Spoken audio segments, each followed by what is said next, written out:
Women keep tapping their fingers on their faces, communicating with the man in the courtroom through Morse code. The man looks expressionless but actually receives the message. He begins to blink incessantly in response. The woman sees this and immediately understands and asks how to save him. As the man blinked regularly, the woman took out a small notebook and began to record frantically. The trial was soon over. The man was judged and sentenced to death in a prison 3 days later, but no one was aware of it. A plan to break out of the prison had been agreed upon right under their noses. That night Mary followed Jack's instructions and came to a wall with a marker. As she pressed the third brick on the left, the wall slowly rose up. Inside is the same James Bond sports car. This was Jack's secret base. Driving his car, Mary continued on her way. Soon she came to the 37-kilometer signpost. As the front of the car approached, the mountain turned into a stone gate and rose up. This was also Jack's secret base. As Mary drove in, she was stunned by the sight of the base. Pressing the vault code given by Jack, the secret door popped out and inside were piles of money. Take some of it to fund your activities. Next were the key mission props, yellow and green magic potions. Everything was ready and the plan was on. First, Mary finds her dog-licking fiancé. This man is the Minister of Justice. He had used his position to corrupt her and had taken advantage of Mary's vulnerability to force her to marry him. Now that she has a chance to get revenge, Mary won't miss it. Inside the office, seeing Mary dressed so flirtatiously, the minister was in love on the spot and swore that he was willing to do anything for her, even if it is on the mountain of knives and the sea of fire can be. Mary saw him hooked and said curiously that she wanted to see what the legendary thief looked like. The minister decisively refused. Mary also followed up with a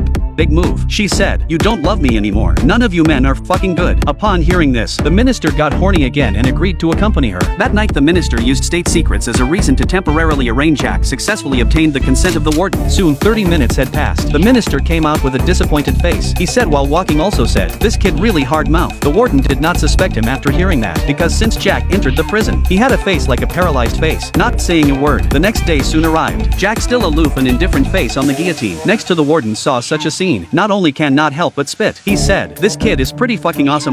Arrested and imprisoned to be beheaded for public expression has not changed, but these words made the sheriff on the sidelines alert. He remembered Jack's disguise and his home mask, and suddenly felt